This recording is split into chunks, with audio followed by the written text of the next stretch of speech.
What's going on, guys? Unknown Player here, and today in this video we're going to be rounding up some of my most important and helpful tips for new players, and even some things that veteran players still don't know about Destiny 2. So in a recent video I announced the Zero to Hero challenge the game invited me to be a part of. This where I essentially train 5 people who are novices at Destiny 2, and these videos are sort of beginner's guides aimed at those of you who are new to Destiny, because I know there's a lot of you out there and you showed a ton of support on the last video, which is awesome to see so many of you found it helpful. So game actually announced all 5 of the team members I'll be training. So we have firstly Lucy Hale, Tom Dent, Ed Templar, Steve Williamson, and also Tommy. And this is going to be the team I'll be helping to improve in Destiny 2. So I'll be giving them a challenge and they have to complete it when the game actually launches. So there's quite a variety of experience inside the group. So in this video, we're going to be going over some of my most important tips for their weaknesses. The last video was a super basic entry-level guide to Destiny 2. We looked at the subclasses, the changes to the weapon system, but in this one, we'll be going a little bit more in depth into some of the game mechanics. So firstly, one of the team members, Steve, said he struggles with the types of enemies and knowing which is the best way to tackle each of them.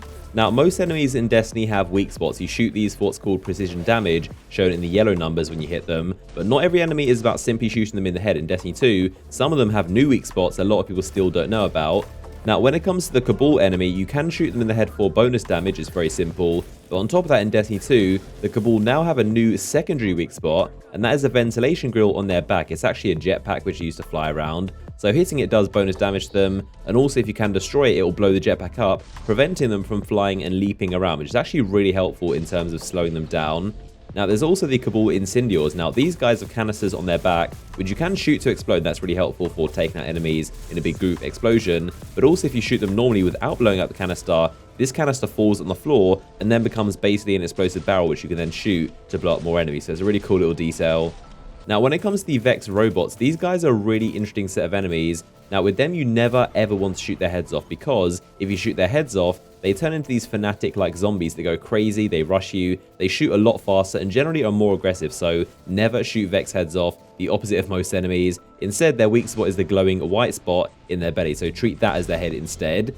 So Hobgoblins are a special type of Vex that have a defense mechanism where shooting them enough makes them huddle up and go all invincible, where they regain their health. Now in Destiny 2, this has been upgraded where all their health comes back, not just a little bit. So you definitely want to do as much damage to them as possible, not whittle them down slowly, otherwise they're going to regen all their health and be shielded. Now for the final 2 enemy races, the Fallen and the Hive, they're both pretty simple, so no fancy stuff is really required, just headshots is the best way to damage them. Now, next up, Lucy and Ed said they struggle with the massive swarms of enemies that often rush you in missions and overwhelm you. So one of the things I mentioned in my last video was matching the element of your weapon to the shield of enemies you'll sometimes find, and when you do so, it's going to cause a large explosion. So recently, Bungie actually announced they've drastically increased the explosion to be massive, and it does a lot more damage now. So in Destiny 2, you always want to be trying to shoot the shield with the right element. So if you see a blue one, it means arc, so shoot it with an arc weapon. If it's purple, then it's void, so shoot it with a void weapon. Solar, red, the same thing. But basically, it's going to take out the enemies next to them with a huge blast. So instead of wasting your ammo and time shooting at 10 different enemies, you can just basically shoot the one with the shield to make them all explode, destroying everything in the area. Now, another tip following on from that is making sure you have the right weapons selected for each encounter.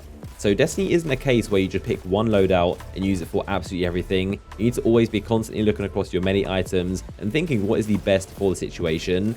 So if you've got some long range enemies that have decent amounts of health, you may want to go with a weapon like a scout rifle for long range. If you've got lots of fast moving enemies that are relatively close to you, then maybe an auto rifle is a better choice. But as you level up and complete missions and quests, you're going to be constantly given new weapons that are amazing in specific situations. Obviously, the more you play and the more you level up, the better these items and loot drops are going to be. So always make sure you're upgrading, trying out new loadouts, and seeing what's best for the situation. If that's Crucible or a certain strike or mission or a quest, make sure you're always trying to find the best weapons and armor combinations for that. Now, Tom Dent said he struggles with co-op play in general and coordinating with teammates. Now, teamwork, of course, is very, very important, both in PvE against aliens and also the Crucible against other players. Now, it sounds really obvious, but sometimes it's really important to simply back up and join your teammates again. It's very easy in Destiny to get carried away and start chasing after enemies instead of letting them come to you. And you should always imagine almost like a tether that's chained all of your teammates together. Try and stick as close as possible, because the closer you are, the better you're going to do and the easier you're going to succeed. Now, one of the terms you'll hear very often in Destiny is called team shotting, and any experienced player is going to tell you how important this is. Now, team shotting is simply you and your teammates shooting at enemies together and combining your fire, which is obviously the best and fastest way to take them down. It's so much harder to actually do in game. Again, it sounds like one of those things that's really obvious, but again, it's really easy to get distracted and kind of run off doing your own thing by yourself, looking for enemies, but instead you need to stick with your teammates, communicate with them, and move as a pack, basically. Now, when it comes to Crucible, so PvP against other players, the new heads-up display at the top of the screen gives you a lot of information about the enemy, so what subclass they're playing on, and even which of them are supers ready to use against you. The kill feed down there also shows even more info, like who just used a super ability. So if you see someone who activated the Hunter Arc Strider, for example, you know to back up and stand in a big open area, and then, like I said in my previous video, pull out an energy weapon because it will take down any super's health much faster. Now, there's also plenty of visual cues, like when the enemies are running around with their supers active, they leave these glowing footsteps on the floor, as you can see here with this Arc Strider. And Bungie even made these sounds of enemy supers being activated even more loud and distinct than your teammates. So there are a lot of cues telling you when an enemy is activating a super and when they're doing certain things, and essentially anything that's going to do high damage to you that you need to watch out for. Now, another tip for the Crucible is to do with your movement. So this is something not a lot of people utilize, and that's the sliding feature. But definitely make sure you're sliding as much as possible. In Destiny 2, you now have infinite sprint and slide cooldown, so definitely take advantage of this. It'll make you a smaller target to see and also shoot. And when you're sliding, you do count as being crouched. This means enemies on their radar won't be able to see you. So try and slide around as much as possible. It's definitely the best way to move. So those have been some of my tips based on your comments and what the Zero to Hero team said they struggled with. If you did enjoy this video and found it helpful in any way, then a like rating would be much appreciated. You can watch all 5 videos and the recap from game down below in the description if you want to find out more about each of the team members. If you want to watch the previous beginner's guide I made, then click the image on screen right now. But I hope you guys enjoyed the video, and I'll see you guys in the next one.